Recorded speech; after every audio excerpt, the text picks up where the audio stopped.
Saya ingin cerita 3 kisah sebenarnya. Kisah yang pertama adalah dalam 2 bulan terakhir ini saya dilibatkan oleh pemerintahan Somalia. Saya melakukan Zoom meeting dengan para menteri di Somalia dan juga dari kepresidenan Somalia. Zoom meeting berkali-kali. Mereka ingin tanya bagaimana sih cara Indonesia itu mengatasi kelompok-kelompok teror dan ekstrim ini. Sementara kami, ini menurut Menteri Agama Somalia. Sementara kami satu negara ini Pak, pahamnya sama Pak. Penganut paham Wahabi Salafi. Satu negara.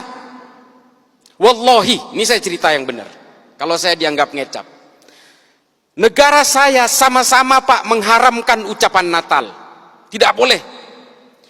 Negara saya sama-sama mengharamkan musik. Ini di negara saya. Pahamnya sama. Saya mewakili pemerintahan hanya memegang separuh Somalia. Pemberontaknya yang bernama Al-Shabaab juga punya keyakinan yang sama, memegang separuh lagi wilayah negara saya. Apa? Di mana? Kok mereka itu nggak pernah berhenti bertikai? Padahal fahamnya sama, manhajnya sama, ijtihadnya sama, alirannya sama, kitab-kitab tafsirnya sama. Irisannya di mana? Mereka saling mengkafirkan satu sama lain. Ini loh efek dari yang namanya paham al-wala wal bara.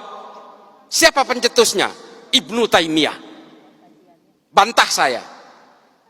Kalau yang mau bantah, baca dulu kitab-kitabnya Ibnu Taimiyah. Mengapa Ibnu Taimiyah menulis ini? Mengapa?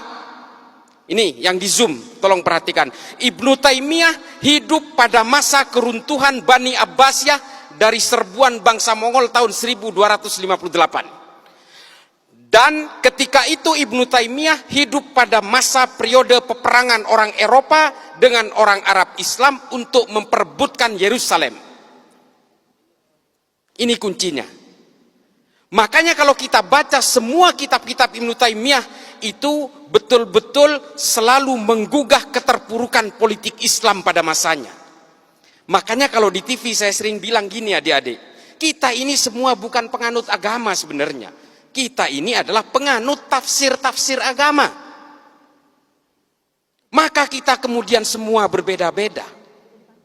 Sesama agama Islam pun tafsirnya berbeda-beda. Makanya kita ini adalah penganut tafsir-tafsir agama. Kalau kalian tanya saya, Islam ini agamanya apa? Islam.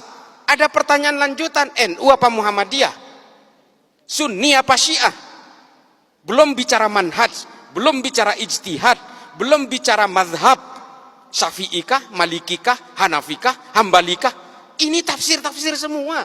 Sesama Islam, sesama Syafi'i, sesama NU pun masih aja yang satu pengusung khilafah, yang satu bukan. Ini tafsir lagi. Ini loh. Makanya kemudian kita itu, saya sering sekali saya berbicara di media ini. Janganlah kemudian kalian mengklaim kebenaran-kebenaran itu. Karena Allah itu betul-betul menekankan dengan cetak tebal dalam Al-Quran itu. Bahwa saya menciptakan manusia ini dalam segala perbedaannya. Baik bersuku-suku, berbangsa-bangsa, dengan tafsir-tafsirnya, beragama yang berbeda, dengan konsep lita'arofu. Ini loh. Lita'arofu itu apa? Saling mengenallah kalian, berinteraksilah kalian dengan segala perbedaannya. Perbedaan ini sunnatullah. Adik yang tidak pakai hijab, Islam. Hah? Hindu.